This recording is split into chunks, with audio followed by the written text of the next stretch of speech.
Bapak-bapak, ibu-ibu, jamaah kaum muslimin dan muslimat, jamaah salat isya dan tarawih yang dimuliakan oleh Allah Subhanahu wa taala.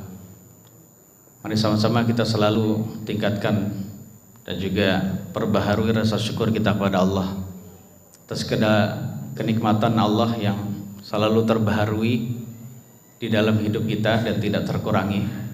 Salawat dan salam serta keberkahan semoga selalu Allah curahkan kepada Nabi kita Muhammad sallallahu alaihi wasallam. Bapak Ibu jamaah kaum muslimin dan muslimat, azanillah wa iyyakum. Mari sama-sama kita semua, ya, karena umur ini selalu bertambah dan kita juga selalu mendekati dengan akhirat ya mas sekalian. Kita juga semakin menjauhi dunia, maka kita selalu harus berbekal ketakwaan kepada Allah Subhanahu wa taala. Jadi ketakwaan ya dengan cara kita mempersiapkan diri kita untuk menghadapi perjalanan setelah kehidupan yang kedua nanti, yang jauh lebih lama jamaah sekalian dibandingkan kehidupan kita di dunia. Sebab manusia setelah meninggal dia akan memasuki fase baru, alam lain yang bukan alam di dunia lagi. Jadi ruhnya nanti akan ya bertempat di alam barzakh namanya. Barzakh itu maknanya adalah pemisah antara dunia dan akhirat. Di alam barzakh yang disebut dengan alam kubur gitu ya. Itu bukan kuburan jamaah sekalian, tapi alam lain gitu ya. Dan di situ paling tidak ada tiga hal yang akan kita hadapi. Yaitu pertama adalah fitnatul qabr. Fitnah atau ujian di alam kubur berupa pertanyaan yang pasti akan dialami semua umat manusia. Kecuali orang-orang yang Allah pilih tidak ditanya, seperti para nabi dan rasul dan lainnya. Semuanya akan ditanya jamaah sekalian. Setelah fitnatul qabr ini, ada kalanya orang bisa menjawab pertanyaan kubur, ada kalanya tidak. Kalau tidak bisa menjawab pertanyaan kubur, berarti dia adalah orang yang tidak diberi taufik oleh Allah Subhanahu wa taala untuk bisa menjawab pertanyaan kubur. Padahal pertanyaan tersebut adalah pertanyaan sudah diberitahu, jawabannya juga kita sudah tahu. Namun siapa sangka kalau Allah tidak berikan taufik, tidak teguhkan dia, maka dia tidak bisa menjawab jamaah sekalian. Yang dia katakan, kata Nabi, adalah ha la adri. Dia hanya panik dan berkata saya tidak tahu. Kemudian setelah dia tidak bisa menjawab pertanyaan kubur, tentu saja siksaanlah datang pada dirinya. Siksaan tersebut bermacam-macam jamaah sekalian di alam kubur. Ya, mulai dari dia disiksa dengan pukulan malaikat yang terbuat dari besi, yang apabila itu dipukul pada sebuah gunung maka gunung itu bukan menjadi debu jamaah sekalian. Namun itu dipukulkan kepada orang yang tidak bisa menjawab pertanyaan kubur. Dan lain-lain jamaah sekalian, siksaan kubur yang begitu banyak. Di alam kubur ada orang yang tersiksa karena dosa riba, karena memakan harta anak yatim, kemudian karena dia berzina, karena dia berdusta sehingga dustanya itu kebawa kemana-mana, jadi dustanya tuh viral jemaah sekalian. Kemudian karena dia melakukan hal-hal yang berdosa, di antaranya adalah dia melakukan dia sembrono di dalam menjaga najisnya kencing dan juga najis yang lain. Harusnya najis itu adalah sesuatu yang harus dihindari ya, dan juga kita bersihkan apabila kita terkena najis, namun dia sembarangan jamaah sekalian, tidak bisa menjaga najis kencing. Kemudian dia menggibah atau memfitnah orang lain dan juga hal-hal yang lain. Karena pada hakikatnya semua dosa itu bisa berpotensi seseorang mendapatkan siksa kubur kelak. Dan apabila seseorang disiksa di alam kubur, maka itu ada dua kemungkinan. Ya, kalau bagi orang kafir tentu saja dia di alam kubur akan selamanya.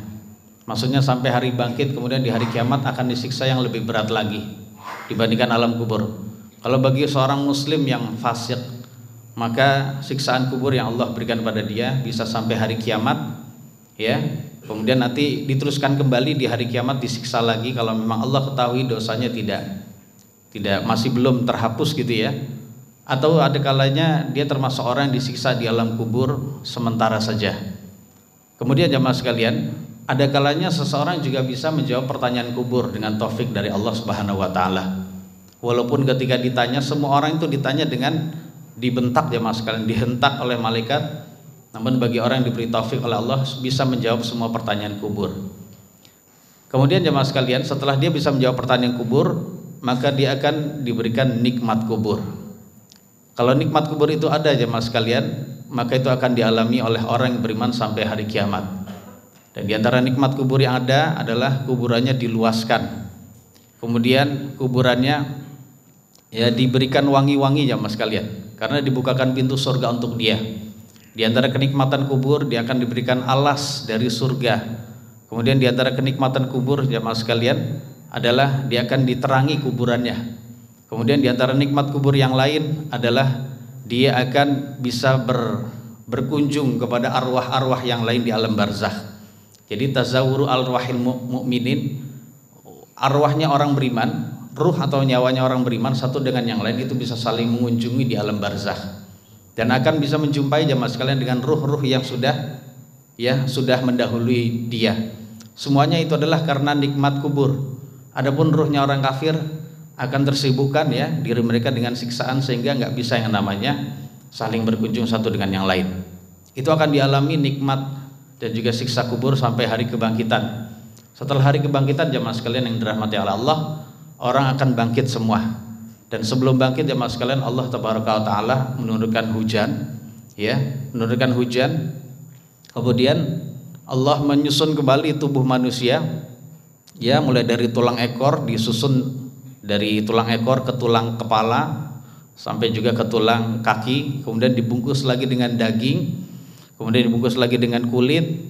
Kemudian saat itu Allah tiupkan ruh. Kemudian ketika itu juga Allah Subhanahu wa taala meniupkan trompet yang kedua. Setelah trompet yang pertama kebangkitan, menandakan berakhirnya seluruh kehidupan di bumi dan di langit.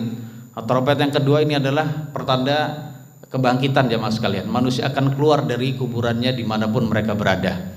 Yang meninggal di tanah dia akan keluar. Yang meninggal di lautan juga Allah akan susun semua, sehingga juga akan dibangkitkan oleh Allah dengan cara yang kita tidak tahu jemaah sekalian. Semuanya akan menuju satu titik, ya, menuju satu titik yaitu mahsyar. Kalau disebut ardul mahsyar atau padang mahsyar. Mahsyar itu adalah tempat yang masih ada di bumi jemaah sekalian. Dan tempatnya itu adalah di negeri Syam yang sekarang menjadi 4 negara, Yordania, Suriah, Libanon dan juga Palestina. Semua manusia nanti akan berkumpul semua di sana.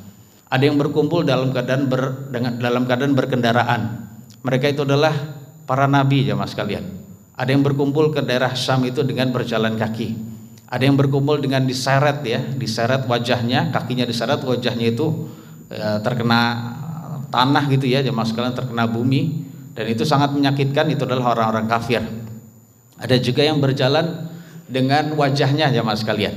Saat Nabi bersabda begitu, para sahabat bertanya, kok bisa orang berjalan dengan wajah?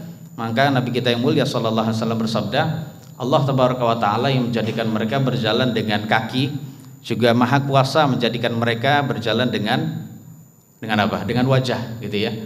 Dan setelah mereka berkumpul semua jemaah sekalian, semua mulai dari awal, orang yang awal itu Nabi Adam sampai orang yang terakhir semuanya akan berkumpul di sana, ya, di padang mahsyar. Dan di padang mahsyar ini jamaah sekalian, memang ada masa di mana semua umat manusia, mulai dari nabi dan rasul maupun orang biasa, itu akan galau, akan susah, akan berat, akan bingung dan kelelahan pastinya, kehausan juga jamaah sekalian. Saat itu memang orang itu kumpul dalam keadaan dia, mohon maaf, telanjang, tidak berbusana, kemudian nyeker dan juga dalam keadaan kuncup. Kemudian kelaparan, kehausan, kelelahan dan juga kecapean. Ya seperti itu, dan juga penuh dengan rasa takut. Dan rasa takut itu akan berlangsung lama. Tempatnya dia di alam mahsyar adalah tempat dia meletakkan kedua telapak kakinya. Tidak lebih dari itu jamaah sekalian. Ya, dan saat itu dia nunggu lama karena memang sengaja Allah lamakan antara proses, ya, berkumpul mereka dengan terjadinya hisab nantinya.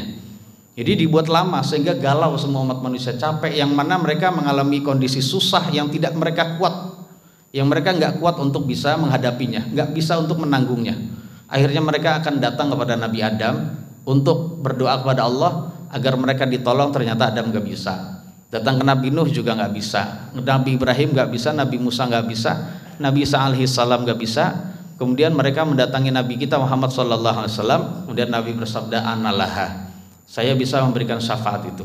Dan saat itulah yang disebut al-maqamul mahmud, itu tempat terpuji di mana Nabi SAW bisa memberikan syafaat kepada seluruh umat manusia. Saat Nabi menyanggupi itu, jamaah sekalian, Nabi kita SAW itu sujud dalam waktu yang lama dan membaca pujian-pujian dan sanjungan-sanjungan yang diberikan ilham oleh Allah Subhanahu wa taala saat itu. Nah, setelah itu Allah Subhanahu wa taala berfirman, "Ya Muhammad irfa' ra'saka wasal tu'ta wasal tu'ta wasfa' tusaffa wa qul yusma." Wahai Muhammad, angkatlah kepalamu dari sujud. Sekarang mintalah, permintaanmu akan dituruti. Berkatalah, perkataanmu akan didengar. Dan silakan kamu memberikan syafaat, maka syafaatmu akan diterima. Setelah itu jamaah sekalian, Nabi memberikan syafaat, maka saat itu sudah berbeda kondisinya. Orang Islam atau umat beriman tidak galau lagi seperti tadi jamaah sekalian. Ya, tidak galau lagi seperti tadi karena sudah dipisahkan antara orang beriman dan orang kafir. Orang beriman tidak mengalami kondisi yang galau, susah dan juga berat lagi. Adapun orang-orang kafir terus ya tidak terkurangi sedikit pun, karena itu adalah bagian dari siksaan di hari kiamat. Dan di hari itu jamaah sekalian, saking mencekamnya, Allah Subhanahu wa taala mendekatkan matahari sampai sejauh 1 mil kurang lebih, dan itu akan membuat keringat bercucuran ya, sampai orang itu keringat tersebut sudah berada ke dalam atau meresap sejauh 70 hasta ke bumi, ke dalam bumi, dan juga ternyata masih menggenangi. Ada yang tergenangi dengan keringatnya sebatas mata kaki, ada yang sebatas betis, ada yang selutut, ada yang setengah tubuhnya, ada yang sampai sehidung jamaah sekalian. Semua adalah tergantung amal dan dosa dia. Kemudian jamaah sekalian, namun di sana ada orang yang mendapatkan kondisi yang terbaik, yaitu dia mendapatkan zillullah, itu naungan Allah. Ya, di saat di situ tidak ada naungan melainkan naungan Allah Subhanahu wa taala. Karena Allah Subhanahu wa taala akan menciptakan makhluknya itu naungannya, ya, naungannya tersendiri di hari kiamat sebagai bentuk kemuliaan. Makanya nanti jamaah sekalian, ya, kita harus mencari apa saja atau siapa saja yang bisa mendapatkan naungan dari Allah Subhanahu wa taala di hari kiamat. Ini penting ya, agar kita bisa mendapatkannya. Di antaranya 7 golongan yang akan dinaungi oleh Allah Subhanahu wa taala, itu seperti pemimpin yang adil, pemuda yang tumbuh di dalam beribadah pada Allah, kemudian orang yang melakukan orang yang melakukan sedekah sedekah yang samar, kemudian orang yang cinta karena Allah, berkumpul karena Allah dan berpisah karena Allah, seorang pemuda yang diajak berzina oleh seorang perempuan yang kaya lagi cantik yang memiliki kedudukan, namun dia berkata ini akhafullah, saya takut pada Allah, dan lain-lain. Termasuk juga ada orang yang memberikan hutangan kepada saudaranya belum mampu bayar, dia tunggu dikasih tempo, ditagih lagi belum bisa, dikasih tempo terus. Memang seperti itu jamaah sekalian. Kalau dia memang bisa, dia bebaskan. Itu termasuk orang yang bisa mendapatkan naungan di hari kiamat jamaah sekalian. Kemudian jamaah sekalian, proses berikutnya adalah setelah syafaat tadi ya, itu kita akan mengalami yang disebut fase haud. Jadi ada telaga Nabi yang mulia sallallahu alaihi wasallam. Telaga Nabi ini akan didatangi oleh seluruh umat Nabi sallallahu alaihi wasallam. Dan masing-masing umat Nabi itu memiliki telaga sendiri yang akan didatangi oleh umatnya. Dan telaga Nabi adalah yang paling besar, sebab panjangnya telaga Nabi yang akan didatangi oleh umatnya, yang semua umatnya itu akan meminum dari telaga tersebut, itu sejauh 1 bulan perjalanan. Panjangnya 1 bulan perjalanan, lebarnya 1 bulan perjalanan. Kemudian airnya lebih dingin dibandingkan air salju, lebih putih dibandingkan air susu, lebih manis dibandingkan dibandingkan madu Pak ya. Kemudian airnya lebih wangi dibandingkan minyak wangi kasturi. Banyaknya wadah untuk meminum tersebut ya, meminum dari haud itu ya, wadahnya, gelasnya itu adalah lebih banyak daripada jumlah bintang-bintang di langit. Siapa saja meminum telaga tersebut, dia tidak akan haus selamanya. Namun jamaah sekalian, ternyata tidak semua umat Nabi SAW bisa meminum telaga haud tersebut ya, karena di sana ada umat Nabi yang terusir dari telaga, sehingga rasa dahaganya akan terus ada ya, ini sebagai bentuk siksaan karena dosa dia ya, terus ada ya sampai masa yang Allah kehendaki jamaah sekalian. Di antara orang yang terusir tidak bisa minum telaga bersama dengan Nabi SAW saat itu adalah pertama orang yang murtad dari Islam, yang kedua orang yang merubah-rubah agama ya, merubah-rubah aturan agama, termasuk merubah atau membuat-buat amalan baru, akidah baru Jadi para ahli bid'ah jamaah sekalian yang telah divonis oleh para ulama, dia tidak bisa mendatangi itu tadi ya, telaga Haud itu. Di antaranya adalah orang yang merutinkan dosa-dosa besar. Kemudian termasuk juga adalah seorang yang menjilat kepada pemimpin yang zalim. Pemimpin sudah salah, pemimpin selalu berdusta, selalu dicari pembenarannya, selalu dianggap benar ya, dalam rangka menjilat. Maka orang ini kata Nabi, falisa biwaridin alayyal haud, orang seperti ini tidak akan datang di telagaku ya, tidak akan datang ya mas sekalian. Seperti itu ya mas sekalian. Jadi ini berarti menunjukkan kita benar-benar harus mempersiapkan diri agar jangan sampai kita terusir dari situ, karena itu adalah ya kafe besar Pak ya, kafe besar, tempat minum terbesar ya, dengan Nabi. Nanti kita bisa melihat Nabi kita Muhammad SAW. Setelah itu nanti akan ada proses hisab. Setelah Haud ada proses hisab. Di proses hisab itu nanti akan ada pemberian catatan amalan. Sebelumnya itu dibentangkan. Kita semua suruh membaca jamaah sekalian. Setelah itu diberikan, ada yang menerima dengan telapak tangan kanan, ada yang menerima dengan telapak tangan kiri dengan cara dibalik punggung jamaah sekalian. Karena dia tidak bisa menerima di depan begini, tapi karena dia dibelenggu jadi di belakang. Kemudian saat itu juga di hari hisab atau di proses hisab, Allah Subhanahu wa taala akan mengajak bicara kepada masing-masing dari manusia. Ya, Allah akan mengajak bicara. Cara Allah mengajak bicara pada orang beriman adalah ditutup. Ya, Allah membuat tutup antara hamba Allah ini dengan manusia yang lain, sehingga ketika Allah bertanya, membeberkan semua keburukannya, maka nggak ada yang tahu kecuali adalah Allah dan juga hamba itu sendiri. Jadi seperti itu. Dan pertanyaan Allah dalam rangka adalah untuk memuliakan hamba saat itu. Dan pertanyaan yang Allah lontarkan kepada orang-orang kafir itu adalah pertanyaan yang menjatuhkan dan juga merendahkan. Karena saat itu memang Allah menanyakan di hadapan semua makhluk, sehingga orang lain tahu, dan itu adalah sebagai bentuk hukuman pada dia. Yang juga terjadi di alam hisab adalah berbicaranya para saksi jamaah sekalian. Saksi itu pertama adalah Allah tentunya, para malaikat, Nabi kita Muhammad SAW. Kemudian bumi yang kita pijak ini akan menjadi saksi. Kemudian juga anggota-anggota tubuh kita nanti akan bisa bersaksi di sana. Jadi makanya kalau kita berbuat maksiat jangan merasa bahwasanya kita sendirian ya. Di antara anggota tubuh yang bisa berbicara adalah lisan kita, tangan kita, kaki kita, kemudian kulit kita jamaah sekalian. Saat itu mencekam, dan saat itu adalah pengadilan yang benar-benar seperti pengadilan dunia, bahkan lebih mencekam. Nanti akan ada saksi yang meringankan kita dan juga ada saksi yang memberatkan kita. Maka jamaah sekalian, perbanyaklah berbuat baik agar banyak juga saksi yang memberikan persaksian baik dan juga meringankan kita jamaah sekalian. Dan juga di proses hisab ini ada yang disebut iktisas, al-iktisas, yaitu saling mengkisasnya antara hamba yang satu dengan yang lain ya. Nah, di masa ini jamaah sekalian, orang yang banyak berbuat zalim kepada sama anak Adam, dia akan diambil pahalanya dan ada kemungkinan besar dia akan habis di sini. Jadi pahalanya itu habis, kebaikannya habis ya. Kemudian dia malah banyak dosa, kemudian diseret ke dalam neraka.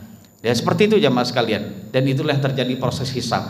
Dan pelaksanaan hisab itu cepat jamaah sekalian, karena sifatnya Allah wallahu sari'ul hisab. Allah adalah zat yang cepat hisabannya.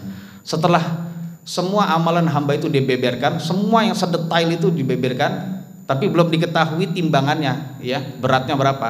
Nah, masuk pada proses mizan. Mizan itu adalah timbangan amal jamaah sekalian, untuk bisa diketahui semua berat dari amalan kecil maupun yang besar, yang merupakan kebaikan dan keburukan ya. Dan saat itu yang ditimbang adalah, ada sebagian ulama mengatakan ditimbang orangnya, tapi karena bukan timbangan berat badan, tapi orang yang gemuk pun sekali gemuk dan besar itu karena dia tidak punya kebaikan, karena dia orang kafir, maka tidak membandingi atau tidak menyamai beratnya satu sayap nyamuk ya, karena saat itu bukan timbangan berat badan, karena itu adalah timbangan amal jamaah sekalian. Ada lagi ulama berkata yang ditimbang itu adalah lembaran-lembaran suhuf atau catatan amal kita di situ. Ya wallah alam bisawab, bagi kita yakin maksudnya adalah lembaran timbangan itu pasti ada. Timbangan memiliki dua neraca, yang besarnya hanya Allah Subhanahu wa taala yang tahu jamaah sekalian. Setelah timbangan maka ada proses berikutnya disebut as-sirat, yaitu jembatan neraka. Semua orang yang beriman itu akan melewati jembatan ya. Semua orang kafir itu akan kegelapan jamaah sekalian, akan kegelapan mencari Tuhannya gitu ya, dan juga akan mengikuti Tuhannya. Nah, dalam keadaan begitu ketika mendatangi jurang neraka mereka semua akan langsung berjatuhan. Ya, adapun orang beriman itu akan berhenti dulu bergantian untuk melewatinya. Dan saat itu jembatannya itu jamaah sekalian lebih tajam dibandingkan pedang, lebih tipis dibandingkan apa? Dibandingkan selai rambut. Kemudian dan itu adalah dahdu mazallah. Dahdu mazallah itu maknanya adalah licin sekali jamaah sekalian, licin sekali. Kemudian ada juga sambaran berupa api, ada juga besi runcing yang benar-benar tajam, itu nanti akan menjadi penghalang. Begitu juga ada duri jamaah sekalian. Jadi melewati dalam keadaan tidak lancar. Ya, siapa saja yang Allah kehendaki maka dia akan bisa lancar melewatinya. Ada 3 golongan yang di situ berada jamaah sekalian. Ada orang yang fanajin musallam, ada yang ketika dia melewati dia selamat. Ada yang ketika dia melewati dia sempat terluka, terkoyak kulitnya, namun dia bisa selamat jamaah sekalian. Ada juga yang dia terkoyak kulitnya namun dia terlempar masuk ke dalam neraka, na'udzubillahi minan nar. Dan ada saat itu orang sesuai dengan amalannya berbeda-beda di dalam melewati jembatan neraka. Ada yang secepat kedipan mata, ada yang cepat kilat, ada juga yang seperti hembusan angin, gitu ya, kira-kira gitu Pak ya. Kemudian ada secepat terbang burung, ada yang secepat larinya orang, ada secepat larinya kuda, ada yang secepat jalannya orang. Ada yang bahkan ketika jalan baru jalan tiba-tiba dia sudah jatuh tapi dia berpegangan. Ketika dia berpegangan ya jatuh tuh, bergantungan itu. Dia naik lagi ketika mau berdiri nggak bisa. Jadi dia ngerangkak terus jamaah sekalian. Dan akhirnya dia juga bisa selamat. Nah seperti itu jamaah. Nah setelah selesai selamat, orang itu akan berkata alhamdulillahilladzi najjani minka. Setelah berhasil selamat, segala puji bagi Allah telah menyelamatkan saya dari kamu wahai jembatan gitu ya. Namun bagi orang beriman juga belum langsung masuk surga. Ada melewati tahapan satu lagi yaitu qantarah. Itu jembatan kedua. Di situ akan dihentikan, ditahan bagi orang yang masih memiliki kezaliman. Ya masih memiliki kezaliman. Jadi tempat kisos itu ada 2 jamaah sekalian. Dan ini adalah tempat kisos ya bagi orang-orang beriman yang salih. Banyak kebaikan namun kezalimannya dikit. Sehingga ketika diambil ya kebaikannya oleh orang yang pernah dizalimi masih tersisa kebaikan yang banyak, sehingga saat itu barulah dia diizinkan masuk ke dalam surga. Setelah diizinkan masuk surga jamaah sekalian, orang beriman itu langsung tahu alamat surganya lebih dibandingkan alamat rumahnya di dunia. Itulah jamaah sekalian proses yang begitu panjang dan itu lamanya sangat lama. Makanya lamanya hari mahsyar saja jamaah sekalian itu jelaskan dalam firman Allah fi yaumin kana miqdaruhu khamsina alfasanah. Jadi lamanya masa kita di mahsyar tadi, masa setelah bangkit itu adalah 50.000 tahun. Maka persiapkanlah jamaah sekalian untuk menghadapi yang lama gitu ya. Walaupun orang beriman enggak lama seperti itu. Hanya secepat dia melaksanakan 1 kali sholat berjamaah, 1 kali sholat wajib. Namun kita harus mempersiapkan perjalanan kita sangat panjang jamaah sekalian. Berlelah-lelah di dunia karena dunia memang tempatnya capek, namun nanti istirahat kita di surga. Imam Ahmad rahimahullahu taala pernah ditanya, "Matarrahatu ya Imam?" Kapankah beristirahat wahai Imam? "Inda awwali qadamin tudha'u fil jannah." Yaitu ketika meletakkan telapak kaki pertama di surga. Itulah tempat istirahat kita jamaah sekalian. Kita mohon pada Allah semoga Allah memberikan taufik kepada kita untuk bisa mempersiapkan diri menghadapi kehidupan yang berat jamaah sekalian di hari kiamat kelak, dan semoga Allah memberikan taufik kita untuk bisa selalu beramal soleh dan menghindari kemaksiatan. Ada kekurangannya mohon maaf yang sebesar-besarnya. Subhanakallahumma bihamdika asyhadu an la ilaha illa anta astaghfiruka wa atubu ilaik. Assalamualaikum warahmatullahi wabarakatuh. The Gratefuls, bringing you da'wah.